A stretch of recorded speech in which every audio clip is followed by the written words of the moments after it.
let's just get started.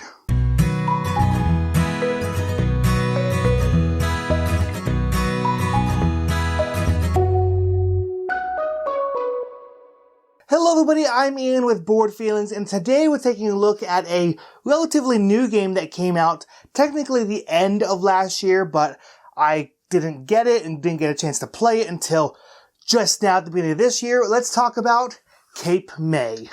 So Cape May is a beach city in New Jersey, and in Cape May you are a entrepreneur, investor, developer of Cape May.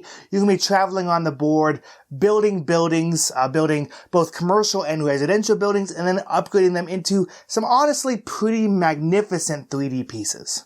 On your turn, you're taking 3 actions, and those actions are typically going to involve you moving on the board and then building or upgrading different buildings. In the end, it is kind of a point salad area control game where you can get different points depending on where you are on the board and also different objectives, but also there is some set collection because some of the spaces allow you to do some bird watching where you can collect different sets of birds. So I initially got this game because I saw some reviews just raving about it, and the idea of being this 19th century real estate developer was kind of interesting to me. It's kind of in my wheelhouse of games I should like. But after playing it a few times, I realized it's just not quite what I was hoping for, but there are still some great redeeming qualities in the game. So the game is pretty simplistic, which isn't necessarily a bad thing, but is something to be aware of. First of all, in order to move, you're going to be using these action cards. You can move between 1 to 7 spaces, and you must move exactly that many spaces, but then that card gets discarded and you cannot move that card again until you take an action to retrieve all of your cards. Now this alone could be an interesting puzzle, but I just found it not very interesting at all because I would just count out my moves. Okay, I want to go there, and that's the card I would play. It was more restricting and not really that I found in a fun way. It was just something that I had to work around to get where I wanted to go. And since building is all dependent on adjacency, I understand why it's there. It just wasn't an enjoyable part of the puzzle for me. Then there was the bird set collection. In order to collect a bird, you have to land on a specific spot of the board, and then you put your hand in a bag and pull a bird token. And what you want is unique sets. This felt just honestly tacked on. They were like, it almost felt like they were sitting there like, okay, they need more things to do on the board, more spaces to do something. And like, oh, let's just do birds, because there's birds in New Jersey, in Cape May. Maybe bird watching is a big thing there, I honestly don't know. But it just felt very tacked on. I was like, okay, let's just add another way to get some points. So those are the things that I didn't really enjoy about the game. So let's talk about the few things I did enjoy about Cape May. First of all, the dynamic between residential buildings and commercial buildings. Residential buildings are what score at the end of the game, and commercial buildings are what get you money in-game. So in the beginning of the game, you're trying to build some commercial buildings and getting them upgraded so that way you can get a lot of money in future turns. But then you don't score off those. You only score off of your residential building. So it's an important balance to like, you need both, but which ones do you do when, where, and why?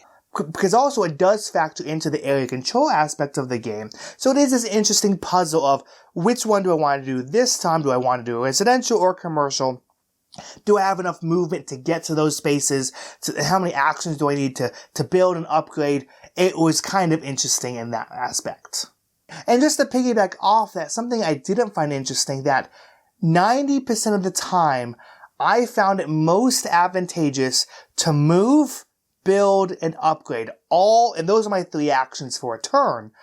I found that to be the most advantageous, assuming I could afford it at the time.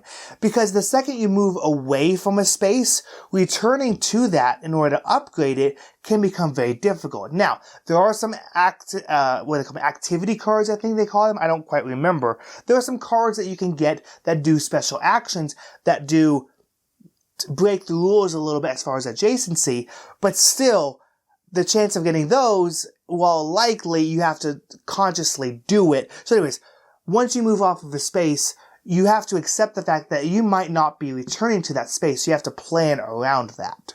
And I didn't like that aspect because it meant my moves felt kind of mechanical. Move, build, upgrade. That was my turn. Next turn, move, build, upgrade.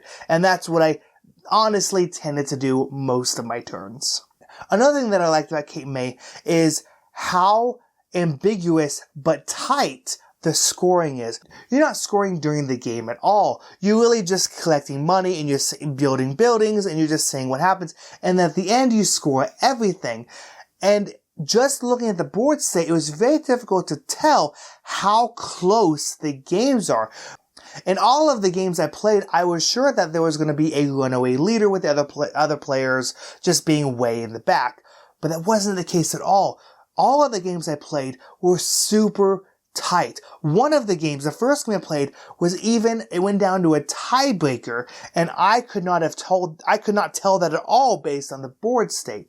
So that was interesting in the fact that it is such a tight game, and even if there looks to be a runaway leader, there might not be. So I'm going to start wrapping this up by telling you something my wife told me after we finished playing Cape May. She said that she likes a game with more stakes. And that's really what it comes down to in Cape May. The turns just aren't interesting. The final scoring just isn't interesting. The entire game just isn't interesting. It's relaxing. I would even say it's a good game.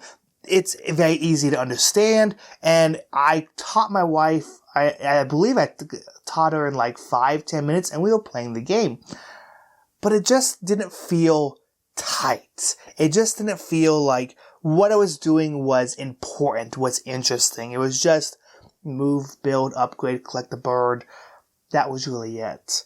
And it just didn't feel interesting in those turns.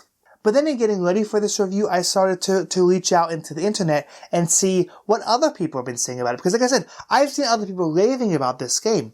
And I saw a comment by somebody else asking this particular reviewer if it's essentially like Monopoly. And the reviewer responds like, no, it's a lot more gamery than that, which I completely agree. But then it clicked for me. This is Monopoly. Don't play Monopoly. Play Cape May. Cape May is a better version of Monopoly. 100%.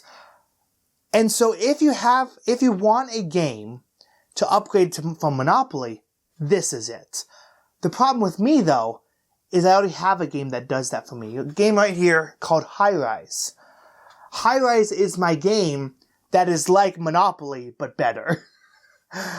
And when I sat there and I was like, okay, if Cape May is like Monopoly but better and so is High Rise, which one do I like more? Or, I don't even need to think about that. High Rise. I've played them, honestly, I played them the exact same number of times, and High Rise is, for me, a better game. Cape May is good, but when I have another game like it in my collection, I don't need another one. So in the end, how does Cape May make me feel? Ambivalent. I feel nothing about this game. I feel that it's a good game, that people will enjoy it, but I feel it's going to blip off the radar pretty quickly. And people won't be talking about it in 6 months. Because there's just now kind of people are getting it. And so, like in 6 months, no one's going to be talking about it anymore. It's a good game, not a great game, but it will fit for many people in many people's collection, especially if you want a game to say, don't play Monopoly, play this. Cape May is a good one for that. Anyways, I'm Ian with Board Feelings, and those were my feelings on Cape May. So what's another game that you feel is like Monopoly, but better? Leave your thoughts and feelings in the comments below, and I'll go explain many board feelings.